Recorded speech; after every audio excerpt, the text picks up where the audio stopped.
In reference to your question about how I've personally solved an IT problem in my own life, I'd have to tell you a little story about when my sister bought me my computer for school. So she took me to the store and got me a fairly powerful computer that I'd be able to use through all of my classes, programming, and it would handle anything like that. I took it home. I was very excited to set it up.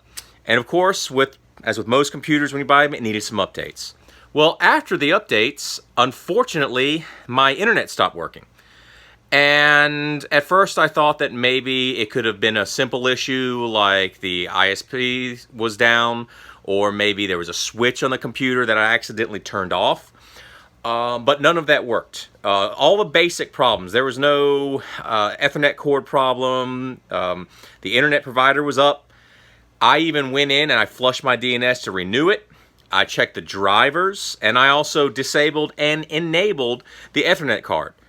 Well, after doing a little research, I realized that I needed to actually see if my Ethernet card was being recognized by the operating system, and it wasn't. It was actually showing like it didn't exist. And according to everything I read online, most people were saying that it's maybe the card somehow came detached from the motherboard.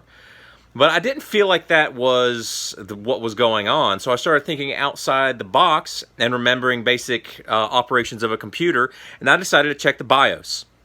Sure enough, after going through the process of actually figuring out how to get into the BIOS, I found that for some reason, the most recent update caused the BIOS to turn off my Ethernet card.